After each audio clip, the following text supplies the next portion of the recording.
Ons gaan vanoggend so 'n bietjie braaivleis hou, laat ek net gou die braaier hier uitkry. Ja, kom ons sit ons hier voor neer. Daar's hy. Kan julle sien? Ek het nou klaar die hout gepak, so ons nou nie nodig het om nog te sukkel met die hout nie. Ons gaan nou so 'n bietjie braaivleis hou. Net gou die vuurtjie hier aan die gang kry. Julle moes Jokie se oë gesien het ook laasweek in die belydennisklas sê ons gaan vanoggend so 'n bietjie braaivleis hou hier in die kerk.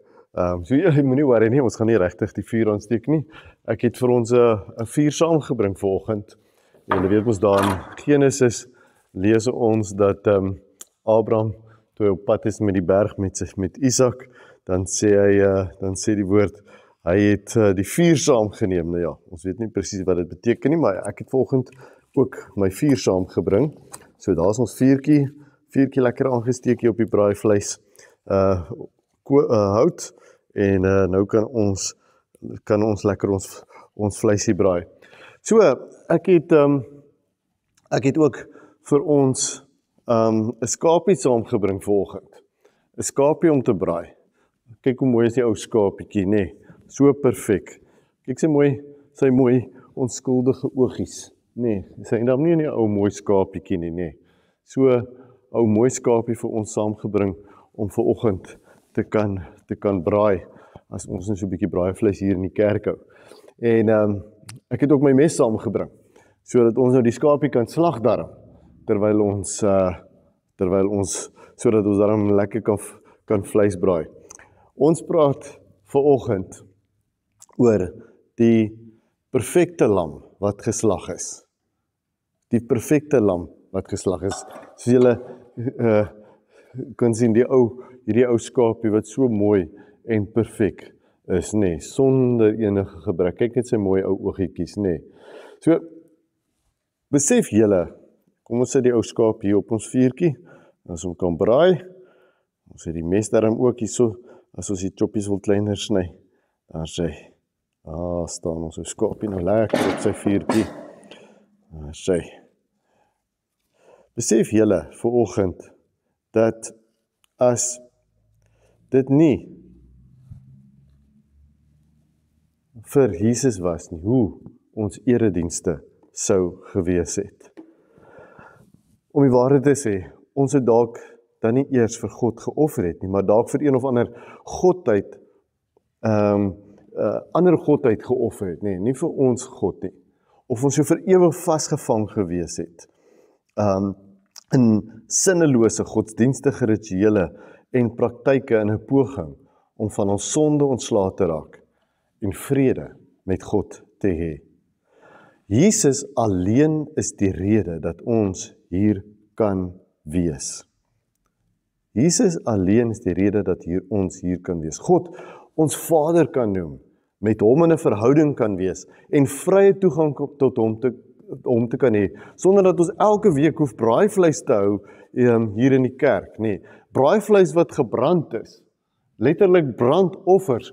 Nou ek weet nie of jou vleis daar ook soms 'n brandoffer word, as jy vinnig hardloop om die sproeier te gaan skuif terwyl die choppie op die kole is en dan vergeet van jou choppie nie.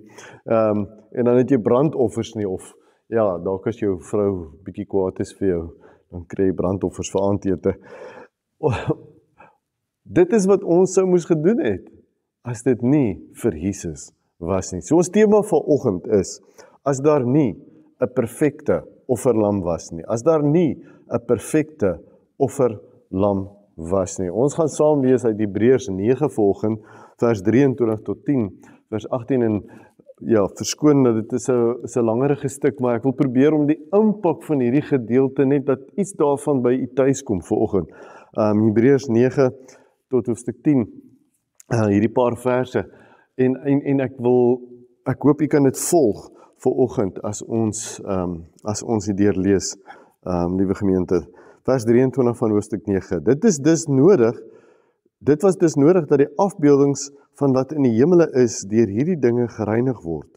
Maar die hemelse dinge self deur beter offers as hierdie, want Christus het nie 'n mensgemaakte heiligdom, 'n nabootsing van die ware een binne gegaan nie, maar die hemel self, om nou terwille van ons voor God te verskyn. Ook nie sodat hy homself herhaaldelik sou offer nie, anders as die hoofpriester wat jaar na jaar in die heilige met 'n ander se bloed ingaan. Aangesien hy dan dikwels van die grondlegging van die wêreld af sou moes ly, maar nou by die volheid van tye het hy eens en vir altyd verskyn om met sy offer die sonde tersyde te stel. En net soos dit bestem is vir mense om slegs eenmaal te sterf, en daarna kom die oordeel, so sal Christus, nadat hy eenmaal geoffer is, om die sondes van baie te dra, 'n tweede maal verskyn aan hulle wat hom verwag. Nie weens sonde nie, maar om hulle te verlos. Die wet bevat immers net 'n afskaduwing van die toekomstige goeie dinge, nie 'n presiese weergawe daarvan nie. Daarom kan dit nooit deur dieselfde offers wat onophoudelik jaar na jaar gebring word, diegene wat kom ontbid tot volmaaktheid bring nie. Sou hulle nie andersins opgehou het om offers te bring, omdat die aanbidders, nadat hulle eenmaal gereinig is, nie meer enige besef van die sonde sou hê nie? Maar deur die offers word hulle nou jaarliks aan hulle sondes herinner. Want die bloed van bulle en bokke kan onmoontlik sondes wegneem. Daarom sê hy met sy koms na die wêreld, offerande en offergawe wou hy nie hê nie, maar 'n liggaam het u vir my voorberei. Ja, brandoffers en reinigingsoffers het u nie tevrede gestel nie. Toe het ek gesê, kyk, hier is ek om u wil te doen, o God. Dit is in die boekrol oor my geskryf. Eers sê hy hierbo, offerandes en offergawes en 'n brandoffer en reinigingsoffers wou u nie hê nie, en het u nie tevrede gestel nie. Dit is wat hy volgens die wet geoffer word. En dan sê hy, kyk, hier is ek om u wil te doen. Dit is 'n aanhaling uit Psalm 40 uit. Hy beëindig die eerste, sodat hy die tweede tot stand kan bring. Volgens sy wil is ons heilig gemaak deur die offer van die liggaam van Jesus Christus, eens en vir altyd. Elke priester staan wel dag vir dag en diens doen, en bring en oor dieselfde offers, wat nooit in staat is om sondes weg te neem nie. Maar, toe Christus vir altyd een offer ter wille van sondes gebring het, het hy aan die regterhand van God gaan sit. Sedertdien wag hy totdat sy vyande 'n voetbank vir sy voete gemaak word. Want deur een offer het hy hulle wat geheilig word vir altyd vervolmaak. Ook die Heilige Gees getuig teenoor ons, want nadat hy gesê het, dit is dan die verbond wat ek na daardie dae met hulle sal sluit, sê die Here. Ek sal my wette in hulle harte gee en dit op hulle verstand neerskryf. Sê hy ook, aan hulle sondes en aan hulle wettelose dade sal ek glad nie meer dink nie. Waar daar vergifnis hiervoor is, word 'n offer vir sondes nie meer gebring nie. Word 'n offer hiervoor nie meer gebring nie. Kom ons bid saam vanoggend. Ons Hemelse Vader, vanoggend kom ons na U toe en ons is met dankbaarheid gevul, Here, dat U gekom het om U wet, om U wil, om U waarheid in ons harte en in ons verstand neer te skryf. Here, dankie dat U nie met na ons toe kom met dik boeke vol voorskrifte nie, maar dat U met na ons toe kom met U woord wat lewe is. Dat U na ons toe kom, Heilige Gees, die Gees wat lewe wek in ons. En dat U U woord aan ons bekend maak, dat U U woord in ons openbaar en dat U U woord in ons laat lewe kry. Here, dankie vir hierdie woord vanoggend. Dankie dat ons vanoggend net kan weet, kan dink, kan onthou, dat U vir altyd geoffer is vir ons. Help ons om die impak van hierdie woord in ons lewe te verstaan. En ons bid vanoggend, Heilige Gees, dat U dit vir ons sal oopbreek in ons harte en in ons verstand. In Jesus naam bid ons. Amen. In Johannes 1 vers 29 sê Johannes die Doper, die volgende dag sien Johannes Jesus na hom toe kom en hy sê, kyk, die lam van God wat die sonde van die wêreld wegneem. Kyk, die lam van God wat die sonde van die wêreld wegneem. Ons praat in hierdie lydenstyd en paastyd oor die oorhoofse tema, as daar nie was nie. as daar nie was nie. Het jy al gewonder daaroor? Wat sou gebeur het? Hoe sou ons wêreld gelyk het? En hoe sou jou lewe gelyk het? Wat se hoop sou jy gehad het? Hoe sou jou verhouding met God gewees het? As daar nie 'n kruis was nie, en as Jesus nie op daardie kruis die grootste en die finale offer vir ons sondes sou betaal nie. Is dit nie so dat ons dalk al so gewoond geraak het aan die storie van Paasfees, van Jesus aan die kruis, dat ons nie meer die impak in ons harte beleef nie? Soos die oudste seun in die verhaal van die verlore seun. Ons het daagliks die voorreg en deel in die erfdeel van hom by en saam met die Vader te wees. Dat ons vergeet het wat ons het. Dat ons dit so as vanselfsprekend aanvaar. Dat dit nie meer ons lewens impakteer en ons lewe, ons verhoudings en ons invloed in die wêreld raak nie. Solank kerk net binne my verwagtinge en in my eise gedoen word, is ek gelukkig. Hoe lyk ons lewens anders as die wêreld daar buite? Hoe praat, dink, reageer en tree ons anders op as die mense wat nie Christene is nie? En ek praat nie van skynheilige pseudo-godsdienstige praktyke nie.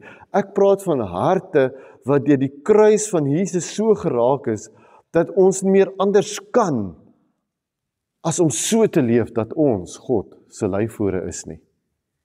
So die vraag wat ons vanoggend wil antwoord in hierdie reeks in ons derde Sondag in lydenstyd is: as daar nie 'n perfekte offerlam was nie, as daar nie 'n perfekte offerlam was nie, hoe sou ons lewe gelyk het? Wat sou ons met ons sonde gedoen het? Hoe sou ons gelewe het? Wat beteken dit dus dat Jesus die lam van God is wat die sonde van die wêreld wegneem? Johannes die Doper sê hierdie woorde wanneer Jesus na hom toe aangestap kom. En daarmee word die woorde wat byna 1000 jaar vroeër in die boek Jesaja voorspel is, tot vervulling gebring. In Jesaja 53, en ek het dit vanoggend gelees met die woordum, ek lees net weer vers 7, lees ons, hy is mishandel, maar hy het hom daaraan onderwerp, en nie sy mond oopgemaak nie. Soos 'n skaap wat ter slagting gebring word, soos 'n ooi wat voor haar skeerder stom is. Hy het nie sy mond nie oopgemaak nie. Wat beteken dit dus? Wat sou die impak op ons lewe gewees het as Jesus nie die perfekte offerlam was, wat die finale en volmaakte offer vir eens en vir altyd vir ons gebring het nie? In die eerste plek, as daar nie 'n perfekte offerlam was nie, was daar 'n ewige siklus van sondeoffers nodig. Was daar 'n ewige siklus van sondeoffers nodig. Nou, wie anders as ons self kan regtig verstaan, hoekom ons wanneer die Springbokke speel, almal groen hempies aantrek, en hier kom die bokke uit volle bors sing, die braaivleisvuure aansteek, en op aandag staan en saam sing, wanneer die volkslied gespeel word. Wie kan anders verstaan wanneer ons nie anders kan, as om 'n vuur te moet aansteek, en te kuier met ietsie koud in die hand nie? Wie kan verstaan dat ons trots is op ons taal, dat ons 'n trots op ons taal het, op ons herkoms en ons selfs ware Afrikane noem en lief is vir ons unieke taal, ons unieke gebruike en somerkersfees en ons lewe hier in Afrika. En so is dit waar vir baie ander kulture hier in ons mooi land en wonderlike land en ook in die wêreld. So was dit ook vir Israel. Niemand kan regtig die diep gewortelde liefde vir God, hul gebruike, hul kultus, hul trots op die tempel verstaan nie. Maar dit is die konteks waarbinne Jesus as die beloofde Messias kom en doen wat reeds daar van Genesis 3 af voorspel word. God roep sy volk, Israel, in die Ou Testament. Hy lei hulle en gee hulle die genade om sy aangesig te soek en vervul sy belofte van ewige verlossing binne in hul konteks. Wanneer die skrywer van Hebreërs aan hierdie kerk in vervolging en wat uit Jode bestaan het, 'n brief skryf om hulle te bemoedig en te versterk, vat hy hulle terug na hul erfenis, hul kultuur, hulle kultus en gebruike, en hulle verstaan hierdie daad wat Jesus kon doen het. Hy is die vervulling van God se belofte. Niks is meer nodig nie. Niks is meer nodig nie. Dit is soms moeilik vir ons om hierdie impak te verstaan. Hoekom 'n offer? Hoekom 'n lam? En ongelukkig het ek nou nie tyd om dit in diepte oop te breek nie. Maar ek vertrou dat hierdie reeks en hierdie lydenstyd vir ons almal net so 'n klein bietjie meer begrip sal gee van die betekenis van Jesus se kruisiging. Want God se genade is nie eksklusief nie. Dit sluit almal in. Sy liefde versprei soos 'n tsunami oor die hele wêreld. En hier is ek en jy aan die suidpunt van Afrika wat in ons taal, binne ons kultuur, binne ons geskiedenis as NG Kerk God kan aanbid en in 'n verhouding met hom kan staan, omdat die offer finaal en volkome gebring is. Die offer is finaal gebring. Niks is meer nodig nie. Hebreërs 10:10. Volgens sy wil is ons heilig gemaak deur die offer van die liggaam van Jesus Christus, eens en vir altyd. Eens en vir altyd. Vers 18 bevestig dit. Ons hoef nie meer 'n offer vir ons sonde te bring nie. Ek wil eintlik uitnooi om vir 'n oomblik dit net te laat insink.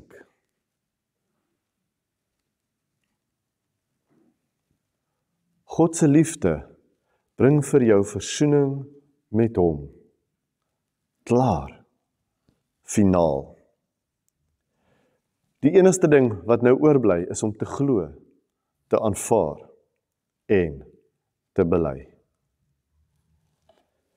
In die tweede plek, as daar nie 'n perfekte offerlam was nie, was ons vir ewig vasgevang in dooie werke.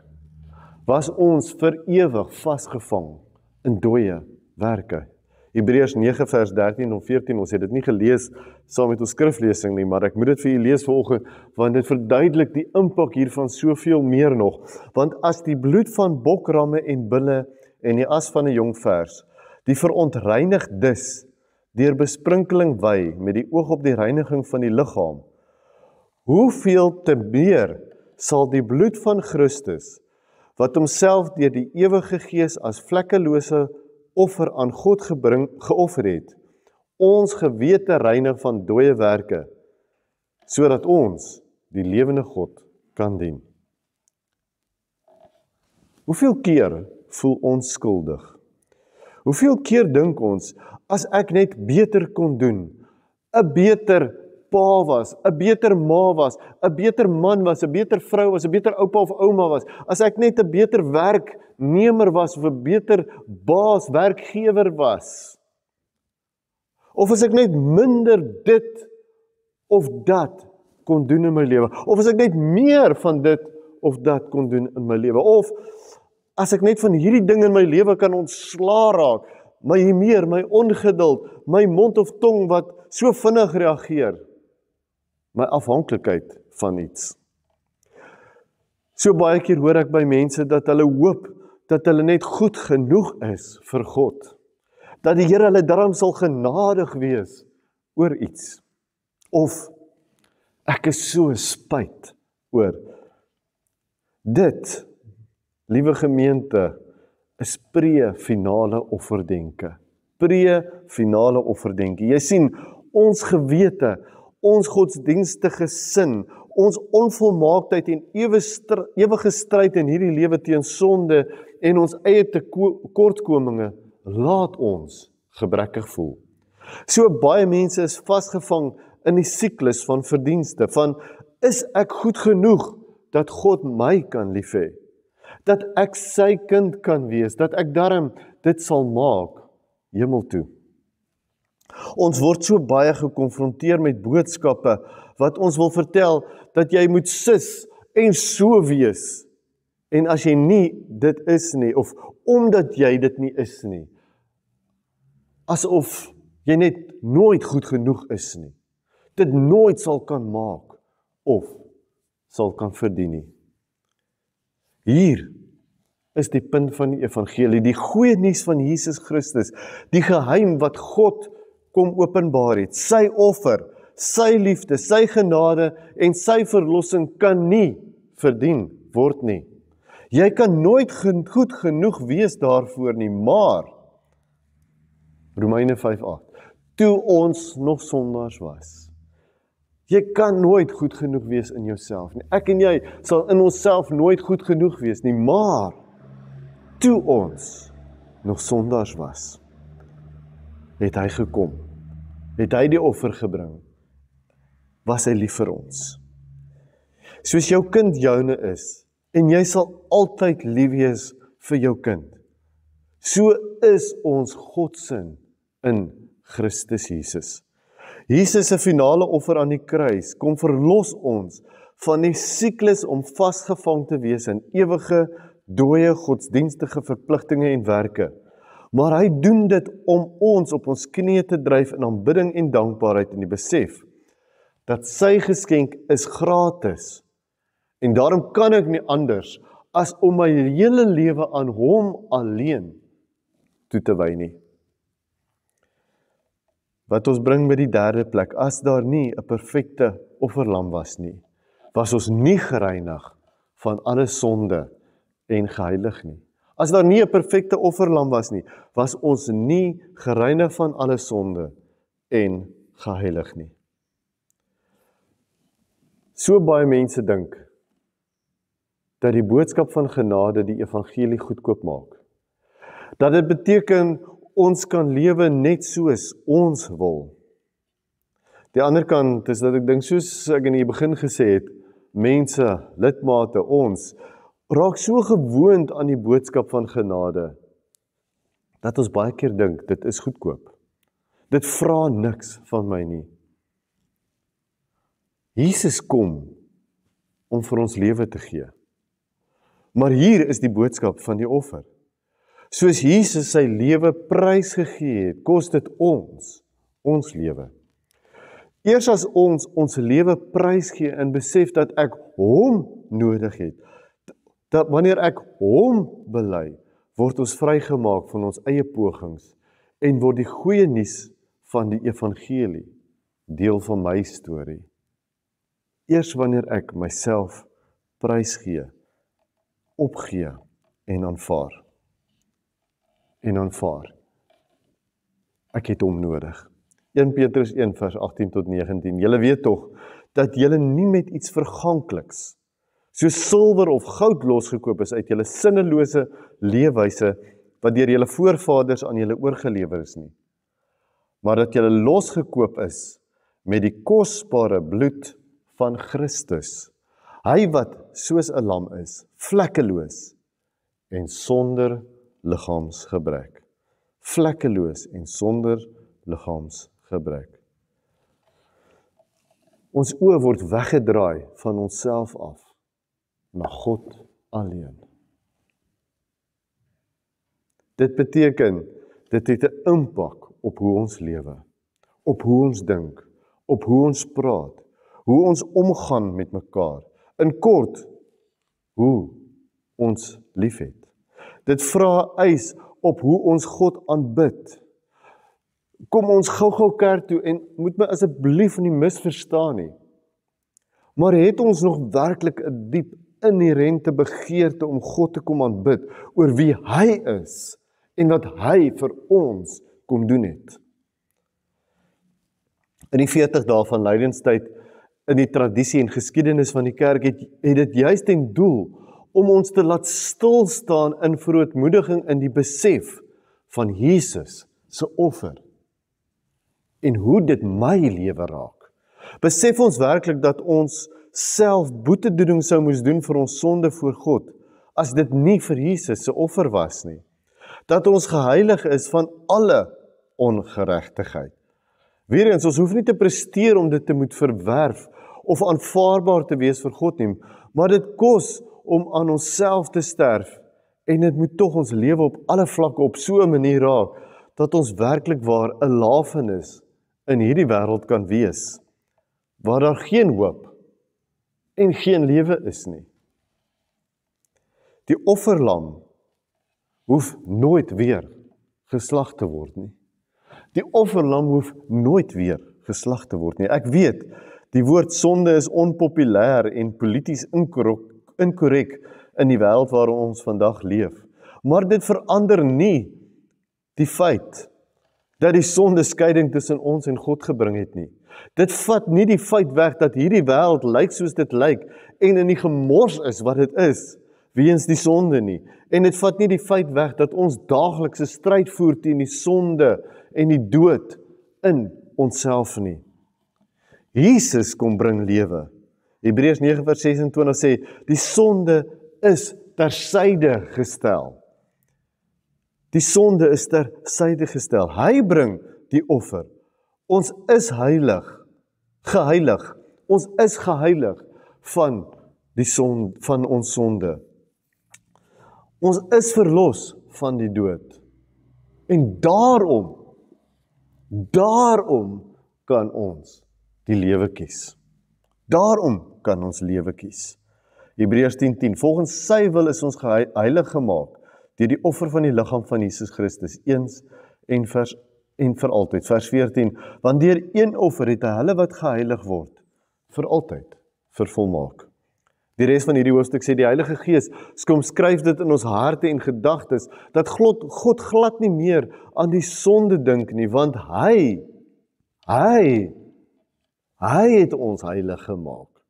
Ons met hom versoen en hy het ons vergewe. Die offer was finaal. Jy is versoen. Jy hoef nooit weer die skapie te slag en die vuur aan te steek met die doel om jou sonde te versoen nie. Die feit dat die skapie telkens geslag moes word, was 'n herinnering daaraan dat ons aan die sonde onderworpe is.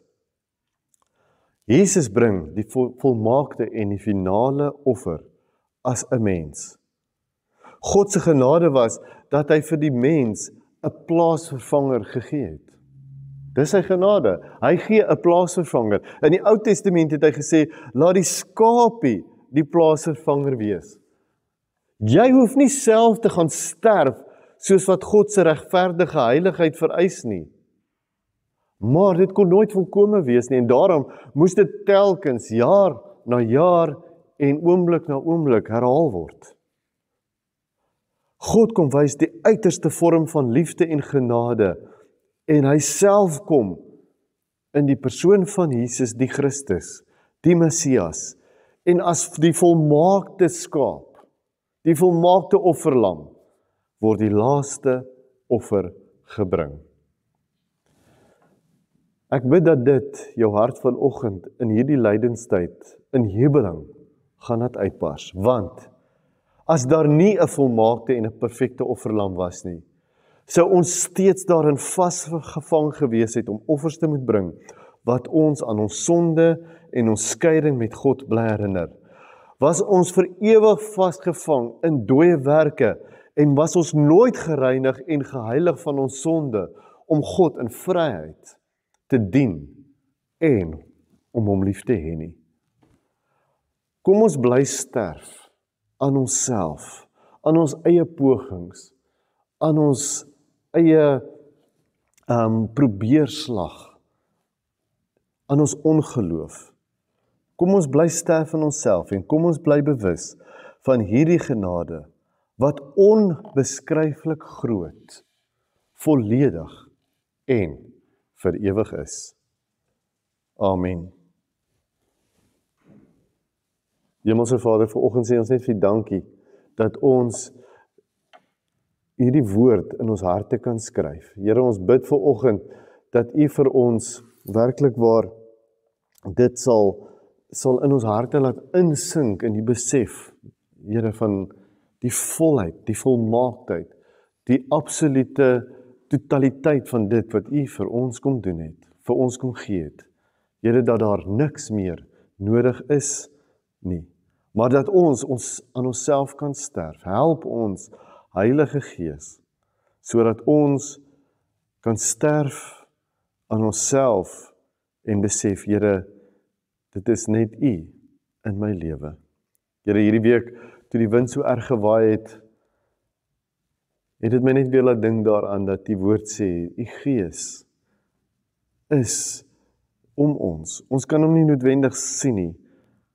Ons kan nie hom vasvat in ons hande nie, maar hy is by ons. Heilige Gees, dat U elke oomblik, elke dag by ons is. Dankie dat U ons daaraan herinner, dat ons die God se kinders is. Dat ons nie iets hoef te doen om U liefde te verdien nie, maar Here, dat ons dit kan ontvang, dat ons hierdie geskenk kan neem. Here, dat dit ons lewens impakteer, ons invloed in hierdie wêreld en die manier waarop ons lewe. Die manier, Here, waarop dit ons denke en ons gedagtes en ons woorde vorm. Help ons, Here, om so te leef in die wete van die perfekte offerlam is geslag. Ek is verlos, ek is geheilig deur U liefde, U genade, en dat ek so sal leef in hierdie wêreld wat U so nodig het. Ons bid dit in Jesus naam. Amen.